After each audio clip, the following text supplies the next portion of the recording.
अस्सलाम वालेकुम। पाकिस्तान में जैसे कि सियासत और ख़ास तौर पे इलेक्शन की बड़ी अफरा तफरी है, गहमा गहमी है। आज 2 फरवरी 2024 है और 8 फरवरी को इलेक्शन होने जा रहे हैं। अच्छा, हर आदमी अपनी कैंपेन, अपनी थॉट, अपने व्यूज़ शेयर कर रहा है और पाकिस्तान में पहली दफ़ा जिस अंदाज से इलेक्शन हो रहे हैं, ये भी तारीख़ में लिखा जाएगा बड़े अच्छे अल्फाजों में कि ऐसे भी एक मुल्क में एक महज़्ज़ब याफ्ता, तरक्की याफ्ता तो नहीं कहूँगा, और वैसे तो महज़्ज़ब याफ्ता भी नहीं है, लेकिन सो कॉल्ड एक जमहूरी मुल्क के अंदर ऐसे भी इलेक्शन होते हैं जहाँ पे एक जमात को ख़ास तौर पे टारगेट किया जाता है। और ये ऐसा नहीं है कि पहली दफ़ा हुआ है, ये सियासी जमात को हमेशा और सियासतदानों को, रहनुमाओं को हमेशा रुस्वा करना, जलील करना, चोर कहलाना, इनको गासिब कहना, इनको गद्दार कहना, ये आज से नहीं है, ये पिछले 40-50 सालों से है। इसकी भेंट हर बड़ी पार्टी बनती रही है। इस बार पीपल्स पार्टी नहीं है तो मुस्लिम लीग नहीं है तो पीटीआई है, आगे कोई और होगा। ये होता रहा है, होता रहेगा। अच्छा, मैंने जिस चीज़ के लिए अपने जहन में आया कि मैं इसके ऊपर रिकॉर्ड करूं और अपनी बात कहूं, वो ये है कि मैं इसको समझना, ये बताना ये चाह रहा हूं, सोचता ये हूं कि जो भी हालात हैं, जो भी अंदाज़ है, जो भी वजूहात हैं, आप अपने वोट ज़रूर दें, वोट ज़रूर डालें। अच्छा, क्यों डालें, क्या ज़रूरत है, क्या होगा, पहले क्या हो गया है, आगे क्या होगा, तो ये एक अलग लंबी एक बहस है और कभी रही ज़िंदगी और इसके ऊपर कुछ लिख सका या कह सका, बात कर सका तो ज़रूर करूँगा। लेकिन मैं इसको क्या समझता हूँ, मैं ये कहना चाह रहा हूँ, वोट आप इसलिए डालें जैसे एक तहज़ीब याफ्ता, बाइखलाक, बाकिरदार इंसान कपड़े पहनता है, तो कपड़े अपनी मर्ज़ी के पहनता है, लिहाजा वोट अपनी मर्ज़ी के दें। कपड़े अपनी आसानी, सहूलत और अपनी से मयार और अपनी फाइनेंशियल रेंज के हिसाब से जो जिस कीमत पे उसे वो मयार और जो मिल जाए वो पहनता है। मैं समझता हूँ कि एक शहरी को वोट ज़रूर डालना चाहिए, बिल्कुल उसकी तरह कि वो आप आज़ाद और नंगे नहीं घूम सकते। तो आप कपड़े पहने, आपके लिए ज़रूरी है। अब अपनी पसंद के पहने, लिहाजा अपने पसंद के बंदे को वोट डालें।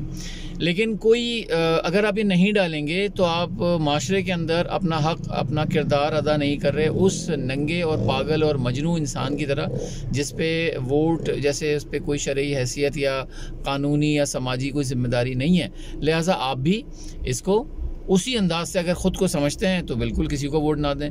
लेकिन वोट अगर आप समझते हैं कि आप ज़िम्मेदार हैं, समझदार हैं, आपके पास आपका अपना मयार है, तो वोट ज़रूर डालें, ताकि इस साजिश को, इस जहनीत को, इस जहालत को, इस बर्बरियत को, इस जो भी आप उसका नाम दें कम है, उसको ख़त्म किया जाए कि आप भेड़ बकरी की तरह किसी पर भी कोई भी सियासतदान, कोई भी पार्टी, कोई भी मंशूर थोप दें और उसको सरबराह बना दें एक कठपुतली की तरह, और बना के खड़ा कर दें और उसके बाद जो चाहें करें। इस मुल्क के अंदर हमेशा से ये हो रहा है, गुज़िश्ता जब से ये इस मुल्क में कोई आइन लिखा गया या कोई काम करने की कोशिश की गई, तो अकाउंटेबिलिटी हमेशा सिर्फ़ और सिर्फ सियासतदानों की रखी गई है। गंदा और नंगा सिर्फ उनको किया गया है, ना ही अदलिया को, ना ही मीडिया को, और ना ही बिलखुसूस हमारी जो सरकारी, नीम सरकारी, गैर सरकारी एजेंसीज़ हैं, जिनको कोई फ़ौज कहता है, कोई इस्टेब्लिशमेंट कहता है, कोई इदारा कहता है, कोई स्टेट कहता है, ना जाने क्या क्या कहता है। इनके लिए तो सब कुछ आज़ाद है। तो हमारी अफवाज जो है, मैं हमेशा उसको सल्यूट करता हूँ, सलाम करता हूँ, क्योंकि एक मुल्क का अहम हिस्सा है। लेकिन सारे नहीं, जो ज़िम्मेदारियाँ निभा रहे हैं, जैसे कहते हैं ना कि हर तालाब में एक गंदी मछली होती है, तो इसी तरीके से हर इदारे में कुछ नालायक और चोर होते हैं। वो चाहे वो सियासतदान में भी होंगे, पार्टीज़ में भी होंगे, ऑर्गेनाइजेशंस में भी होंगे। सारे जो जजेस हैं वो ईमानदार नहीं होंगे, सारे वकला ईमानदार नहीं होंगे, सारे मीडिया एंकर, सहाफ़ी ईमानदार नहीं होंगे, कोई भी नहीं होगा, क्योंकि वो सिर्फ़ और परफेक्ट और परफेक्शन और वो सिर्फ़ अल्लाह रब्बुल इज़्ज़त और उसके बनाए हुए निज़ाम में ये इंसानों ने बनाई हैं मैनेजमेंट के लिए। तो इनमें ख़राबियाँ होंगी, लेकिन एज़ अ होल आप पूरी नेशन को गाली नहीं दे सकते, आप किसी इदारे को ख़राब नहीं कह सकते। कुछ बेगैरत मनूस بد کردار، نالائق ہر ادارے میں ہوتے ہیں، تو وائی ناٹ؟ کسی ادارہ، کوئی ادارہ سے محفوظ نہیں ہے. کسی کی بھی وجہ سے اپنے ووٹ کو ضائع مت کریں، اس کو پہچانیں، اس کو سمجھیں، معلوم کریں. اس کا جو بھی نظام ہمارے پاس جیسا بھی ہے، بوسیدہ، بدبودار، پر اس کو اس کے منطقی انجام تک لے جانے کے لیے ضروری ہے کہ اس سے نمٹا جائے.